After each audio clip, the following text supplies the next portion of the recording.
Olá a todos, sejam bem-vindos aqui ao meu canal. Meu nome é Marcos Boldrini e hoje eu queria falar sobre essas primeiras 24 horas da guerra da Rússia na Ucrânia, contra a Ucrânia, né? O que aconteceu, e também quero destacar uma proposta de negociação, proposta entre aspas, claro, que veio do Kremlin, do Putin, para o governo ucraniano. Em primeiro lugar, fazer uns comentários aqui sobre o que aconteceu hoje, certo? A Rússia está entrando na Ucrânia militarmente.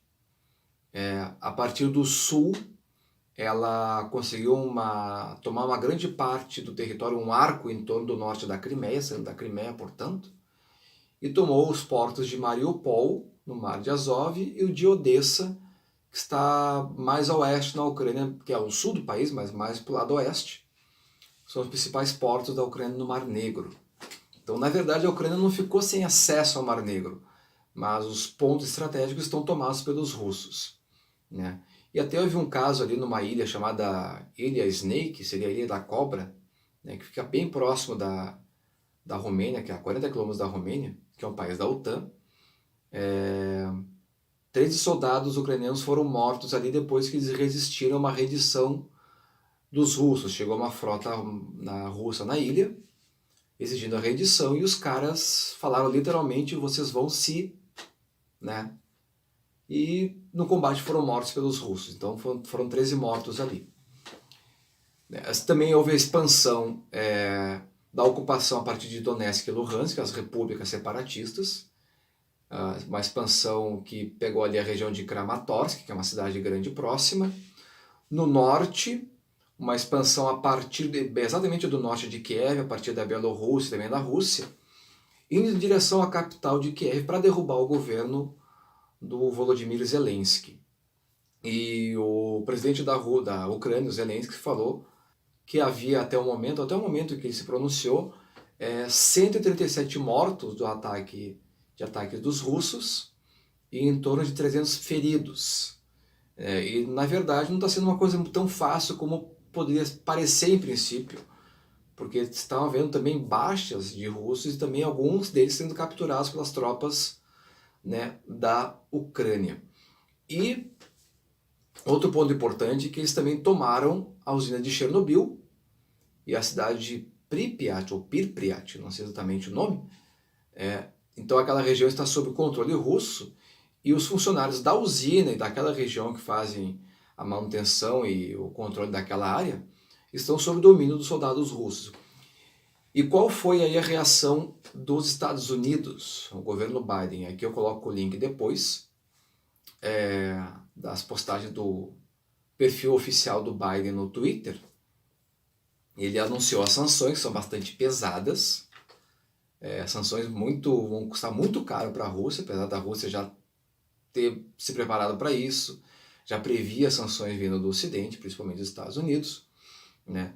Em primeiro lugar, ele baniu o funcionamento do maior banco russo nos Estados Unidos, e vão vir depois outros 4 bancos que vão se acrescentar a essa lista. Então 5 bancos da Rússia vão ficar sob sanção no governo americano, não vão poder operar em território americano.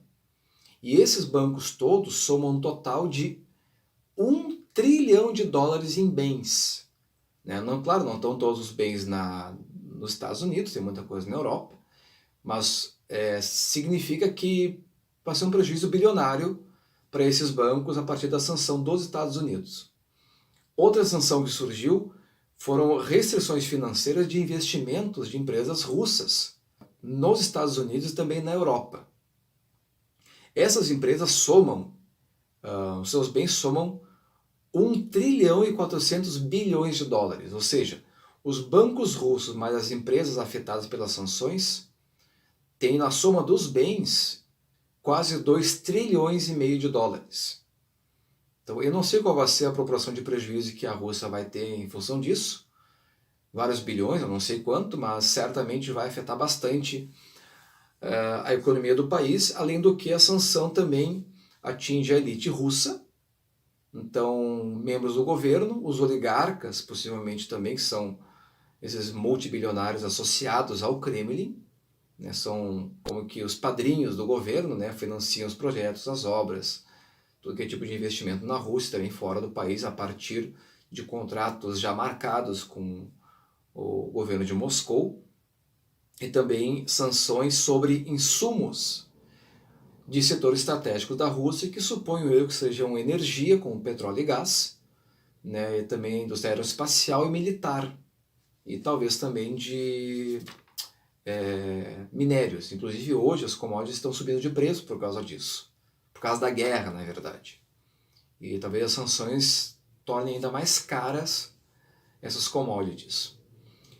Mas o que me chamou a atenção foi uma oferta, entre aspas, do Vladimir Putin para o governo da Ucrânia. Então, enquanto aconteciam os bombardeios, né, o Putin se pronunciou oferecendo dois acordos com o governo do Zelensky. Em primeiro lugar, que o governo ucraniano adotasse uma política explícita de neutralidade. Em outras palavras, uma garantia política e expressa de que a Ucrânia não vai se vincular, se associar ou ingressar na OTAN, que é a principal organização inimiga da Rússia, e que a Rússia vê como sua principal ameaça. A ameaça a seu território, também a sua área de influência no seu entorno. Então, em primeiro lugar, neutralidade da Ucrânia em relação à OTAN, e também se estende a neutralidade a demais órgãos do Ocidente, como por exemplo a União Europeia. A União Europeia tem uma iniciativa chamada Eastern Partnership, seria a parceria oriental, que são uma série de reuniões e acordos em que se busca nivelar e harmonizar as leis do país que quer ingressar na organização com as leis da União Europeia, de forma que, quando pronto, consiga fazer uma entrada e talvez mesmo até adotar uma moeda comum, que é o euro. O que é algo muito difícil para a Ucrânia, porque a Ucrânia é um país muito, muito corrupto e tem uma grande população pobre, principalmente no leste do país. Então isso significaria arcar com déficits. A União Europeia teria que entrar com muito investimento, muito dinheiro para a Ucrânia e absorver também imigração para dentro do continente, né? Então, Putin quer que a Ucrânia adote uma postura explícita de não se associar nem à OTAN nem à União Europeia. E o segundo ponto é uma desmilitarização da Ucrânia, ou seja, na prática é abandonar as armas das Forças Armadas. Seria como rebaixar as Forças Armadas a um poder subordinado ou anexo à Rússia, certo? Obviamente o governo da Ucrânia não vai aceitar esse tipo de coisa, até inclusive o Zelensky hoje afirmou que está convocando os reservistas e proibiu que os homens de 18 a 65 anos de idade deixem a Ucrânia, ou seja, têm que estar disponíveis para o Estado, para as Forças Armadas da Ucrânia, certo? E o que o Putin fez, portanto, foi ali depois de bombardear praticamente todas as regiões do país, até mesmo Lviv, uma cidade próxima da fronteira com a Polônia, que agora me foge o nome, foram bombardeadas, são no oeste, bem no oeste da Ucrânia. Depois de dar toda uma demonstração de força, de que é uma intimidação, né, o Putin vem para estender a mão no sentido, digamos, cínico da coisa, propondo um acordo com Kiev. Isso, na verdade, é uma chantagem, é uma humilhação que o Putin está impondo ao governo da Ucrânia e também às potências do Ocidente. Porque os americanos agora estão impondo sanções, inclusive até eles queriam isolar a Rússia de um mecanismo de negociação financeira que a Alemanha se opôs. Quer dizer, não conseguiram nem mesmo fazer esse isolamento financeiro da Rússia em relação ao resto do mundo.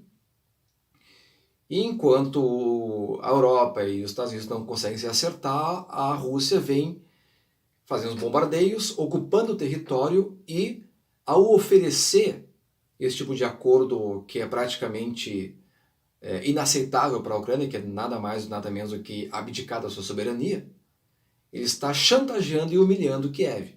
No discurso de ontem, quando anunciou a chamada Operação Militar Especial, que é a invasão da Ucrânia, e de anteontem, quando fez todo um lastro histórico da formação da Ucrânia, segundo a visão do Kremlin, né, ele disse que a Ucrânia é território russo. Historicamente foi território russo e que a Ucrânia não é nem mesmo um país. Então está tratando a Ucrânia como um não país, como um território seu, separado artificialmente por outros atores e por pressão também né, do Ocidente. Reitero aqui, né, o meu pedido encarecido de orações pela Ucrânia particularmente, pela Rússia também, nós temos que rezar por todos, e pela paz no mundo. Agora, no dia 2 de março, é quarta-feira de cinzas, o Papa convocou para o mundo inteiro, né, para que as pessoas rezem e façam um jejum, que nada mais é do que um ato de contrição que ele faz, que lhe dá uma abertura espiritual mais profunda aos propósitos da oração, em nome da paz para a Ucrânia e para o mundo inteiro.